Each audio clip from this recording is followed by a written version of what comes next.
Hello guys, back to my channel Chiranjit Pujo. ভালো আছে কেন বসে তোমাদের স্বাগত জানাতে আবার রেসিপি নিয়ে চলে আজকে বানাবে দই কাতলা গন্ধরাজ লেবু দিয়ে ভাপা। তা চলো তুমি দেখতে থাকো। তো দেখো, এখানে আমি কাজু বাদাম নিয়েছি, পোস্ত নিয়েছি, তিল নিয়েছি, কাঁচা লঙ্কা নিয়েছি। এগুলো পেস্ট বানিয়ে নেব। তো এখানে কাজু বাদাম আর তিলটা আমি আগে থেকে পোস্তটা বেটে নিলাম শুকনো।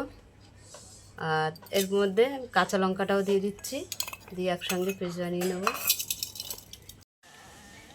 এখানে আমি কাতলা মাছ নিয়ে নিয়েছি 9 পিস। তো মাছগুলো আমি নুন গোলমরিচ দিয়ে মাখিয়ে 5 মিনিটের জন্য রেখে দেবো। মাছে নুন দিয়ে দিলাম, গোলমরিচ দিয়ে দিলাম,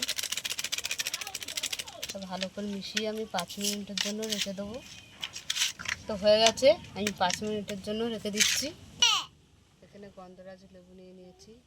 তো গন্ধরাজ লেবুটা আমি ঘষে নেব, হালকা করে সবুজ অংশটা নিয়ে নেব আমি ঘষে। তো সবুজ অংশটা ঘষে আমাদের এইটুকুনি হয়েছে। তো এখানে আমি 200 গ্রাম দই নিয়ে নিয়েছি। তো এখানে গোলমরিচ গুঁড়ো দিয়ে দিলাম, তো আরও একটু নুন দিয়ে দিলাম। এখানে তো অল্প একটু হলুদ দিলাম, অল্প একটু লঙ্কা গুঁড়ো দিলাম, কাজু বাদাম তিল দিয়ে দিলাম, দিয়ে ভালো করে মিশিয়ে নেব। ভালো করে মিশিয়ে নিলাম। আমি সর্ষের তেল অল্প একটু দিয়ে দিলাম।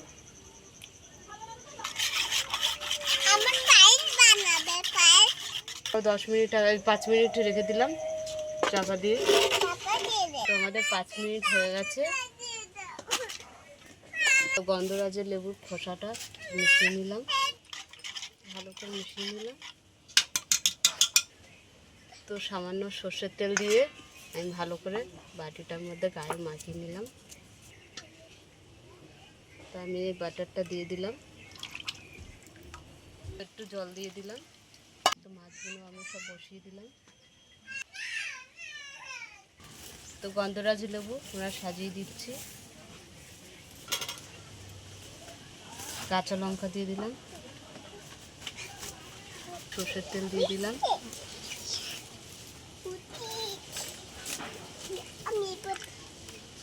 ঢাকনাটা আটকে দিলাম। লাইটার তো আমরা উনুনটা ধরিয়ে দিলাম, বসিয়ে দিলাম, চাপা দিয়ে দিলাম। 20 মিনিট রাখবো। এই যে সিদ্ধ হয়ে গেছে মাছটা। তো ঢাকনাটা খুলে দেখবো, এখনো গরম আছে। গলু সরে যা। তো ঢাকাটা খুলে দিলাম। তো আমাদের কাতলা দই গন্ধরাজ ভাপা হয়ে গেছে। তা তোমাদের কেমন লাগলো বলো। ভালো লাগলে লাইক করে দেবেন, শেয়ার করে দেবেন, কমেন্ট করে দেবেন, সাবস্ক্রাইব করে আমাদের পাশে থাকবেন। আর ভিডিওটা অবশ্যই আপনারা দেখবেন। আজকের এই পর্যন্ত, টাটা। তো হয়ে গেছে, আমাদের কড়াটা নামিয়ে নিলাম, ঠান্ডা হোক, তারপরে আপনাদের সঙ্গে খুলে দেখাচ্ছি।